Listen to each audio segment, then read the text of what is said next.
चाहिए। शिव महापुराण में यह भी कहीं नहीं लिखा कि तुम भगवान को 108 या 1008 या 1008 बेलपत्र समर्पित करोगे तो शिव जी प्रसन्न हो जाएंगे।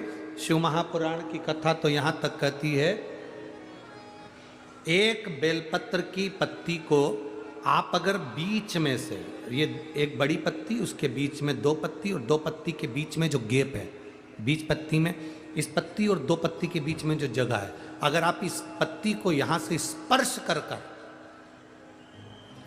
इस पत्ती को यहां से स्पर्श कर कर शंकर भगवान के शिवलिंग पर अगर आप श्री शिवाय नमस्तुभ्यम कहकर, पंचाक्षर मंत्र नमः शिवाय कहकर, षडाक्षर मंत्र ओम नमः शिवाय कहकर यदि शंकर के शिवलिंग पर समर्पित करते हो तो वो 108 बेलपत्र का काम कर जाती है। पकड़ने का स्थान देखिए,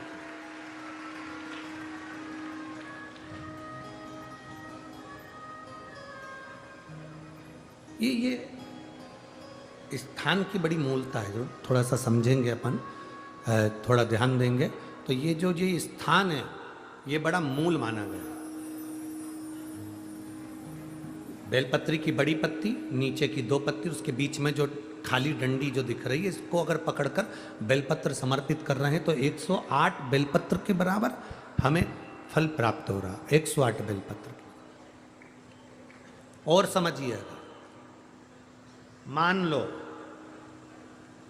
आपके पास में ना पीला चंदन है, ना लाल चंदन है, ना अक्षत है, ना पुष्प है, ना कोई सामग्री है, ना दिया है लगाने के लिए। शंकर जी के मंदिर में लोटा भर के जल लेकर गए हो, आज तुम्हारे पास में हो सकता है जल भी नहीं है, लोटा भी नहीं है, तो जिस शंकर जी का दर्शन करने गए हो उन्हीं की बेलपत्र को उठाओ और बेलपत्र को उठाने के बाद पहले अपने हथेली पर रखो, अपना हाथ रखकर बाबा से प्रार्थना कर कर बेलपत्री की मध्य पत्री, आगे वाली पत्ती को पकड़कर अगर वो बेलपत्र हम शिव जी को समर्पित करते हैं तो हमारा पीला चंदन, लाल चंदन, दिया सब बाबा को समर्पित हो जाता है उस बेलपत्री में। एक बेलपत्री का सुख हमारे जीवन का एक आनंद दे देता है। हम तो यहां तक कहेंगे, अगर कभी जिंदगी में तुम्हें लगे कि गुरुजी मेरा पैसा फंस गया नहीं मिल रहा है, या मेरा पैसा अटक गया नहीं मिल रहा है, या मेरा घर में धन नहीं है, बहुत तकलीफ की ज़िंदगी चल रही है, आप ये बेलपत्री का जो दो पत्ती है ना, ये दो पत्ती इस जगह से पकड़कर, आपको लग रहा है कि पैसा नहीं है, काम बहुत बड़ा अड़ा है, बेटे की शादी, बेटी की शादी, या मकान या दुकान, कोई काम अड़ गया, ये दो बेलपत्री की पत्तियों को पकड़कर अपनी कामना कर कर शिव जी को समर्पित करो और एक लोटा जल बाबा को चढ़ाना प्रारंभ करो। 20 से 22 दिन इंतजार करना, मेरा बाबा हाथ पकड़कर कुबेर भंडारी भंडार जरूर भरेगा।